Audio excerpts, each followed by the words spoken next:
Hi guys, kumusta kayo? Ako nga pala si JC Ligaspi at welcome dito sa channel ko. And welcome din dito sa panibago nating video. So for today's video guys, is-share ko sa inyo yung mga skills na dapat meron kayo bago kayo pumasok sa call center industry. So yung mga skills na to guys is base lamang sa mga naobserbahan ko while nagtatrabaho sa call center industry. So 2 years na pa ako sa industry na to and these skills really helps me a lot, no? Anyway, bago tayo magsimula guys sa mga gustong pumasok sa call center industry dyan, naghahanap ng mga videos na makakatulong sa inyo para makapasok sa call center industry, mapasa yung training, may pasa yung interview, no? So nasa tamang channel na kayo, kaya huwag nyo nang kakalimutang mag-like, comment at syempre mag-subscribe na rin kayo at i-hit nyo na rin yung notification bell para lagi kayong ma-notify kapag may mga bago akong upload. At kapag sa Facebook nyo naman ito napanood, huwag nyo kakalimutang mag-like, comment at syempre mag-follow na rin kayo at i-share nyo na rin tong video na to sa mga kaibigan nyo na gusto rin pumasok sa call center industry, no? So, ano nga ba ang mga skills na dapat meron kayo bago kayo pumasok sa call center industry?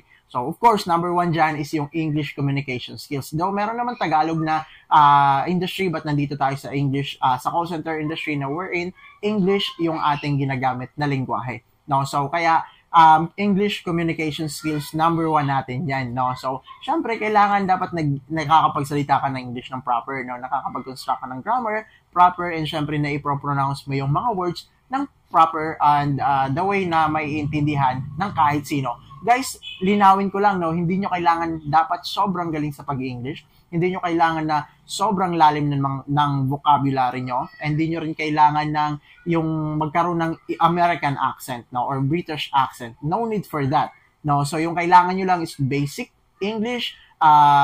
Filipino accent is okay na po as long as you can pronounce the word correctly, no? So, syempre, dapat yung mga pag-construction ng sentence is naiintindihan, no? So, hindi nyo kailangan sobrang galing kayo mag-English, no? So, and later on, you can do that while working. You can enhance your vocabulary, you can read more, and study more on how to speak in English. So, during interview, no need for that muna. As long as you can answer the interview question, okay na po yun, no? Basta may pasa nyo. So, next is, syempre, pangalawa dyan is English comprehension skill. Dapat hindi lang kayo nakakapagsalita ng English kasi anyone naman can do that. You can read, you can speak it English already, you can memorize, and you can recite what you memorize. You're speaking in English already. But the question is, do you understand what you are saying, no? So, yun yung English comprehension skill. So, dapat alam nyo kung ano yung sinasabi nyo at naiintindihan nyo yung sinasabi nyo, no? At syempre, naiintindihan nyo rin yung sinasabi sa inyo ng interviewer or ng customer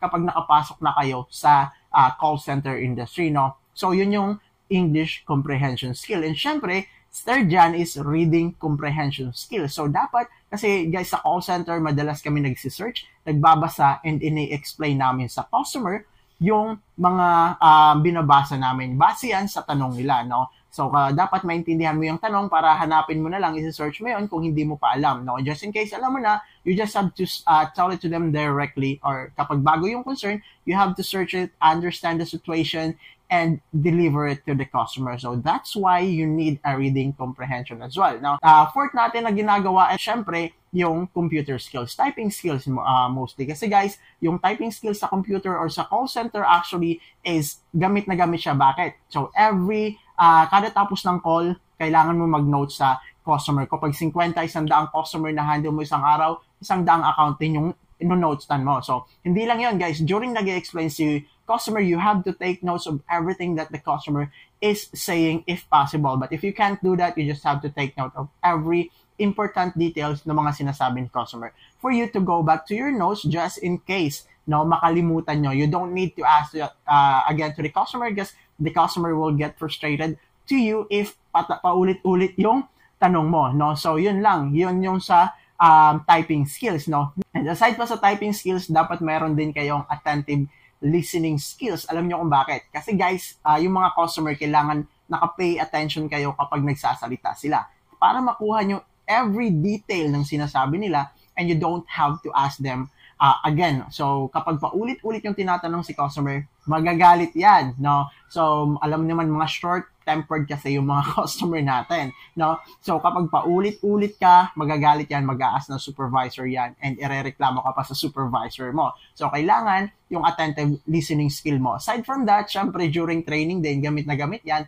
dahil maraming product na i-introduce sa inyo, i-explain, and you have to be an attentive listener during training dahil may mga question after the explanation. If you can't do that, especially kapag tawag dito, i-determine na nila kung dapat ba kayong makasali sa nesting, so dapat masagutan mo yung mga kumbaga test, no, before you proceed to nesting. So kailangan mo maging attentive listener, no? So aside from that, kailangan din matibay yung loob mo sa call center, may pasensya ka. Dahil guys, yung mga customer natin is hindi mababait. Hindi lahat mababait. Hindi din naman lahat masasama, no? So, mostly kasi guys, kaya maraming umiiyak, tawag dito, nagbe-breakdown dahil sa mahina yung loob and walang pasensya. Guys, yung mga customer, syempre guys, real life na to, real life situation. You're arguing sa customer na mali sila or tama sila, no? So, nakikipag-argue ka, you have to let them realize that it is their mistake. But some customer are sobrang tigas ng ulo, no? So, kaya kailangan mo din talaga matibay yung loob mo. Kasi kapag hindi, especially kapag naka-encounter ka ng mga nagmumurang customer, mumurahin ka, pag-breakdown ka talaga, and it may result na mag-give up ka na sa job. Sayang din naman yung tawag dito, pinaghirapan mo kapag mag-give up ka lang dahil lang sa wala ka ng dalawang yon. Patience and syempre matibay yung loob. No, so kailangan yun guys sa call center industry. And syempre lastly guys, about health naman.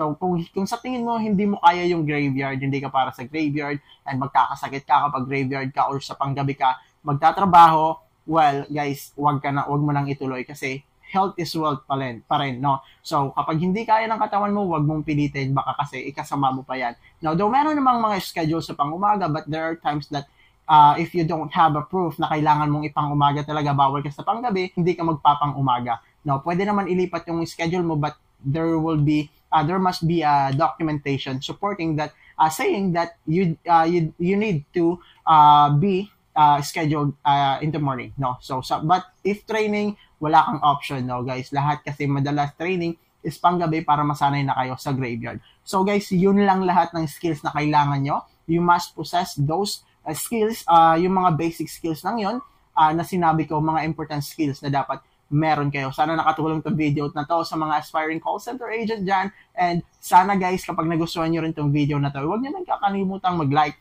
comment, at syempre mag-subscribe na rin kayo at i-hit nyo na rin yung notification bell para lagi kayong updated kapag may mga bago akong video. And syempre, kapag sa Facebook nyo naman ito napanood, don't forget to like, follow, share, and comment if you have question sa mga videos natin. Definitely, I will answer that once I see your question.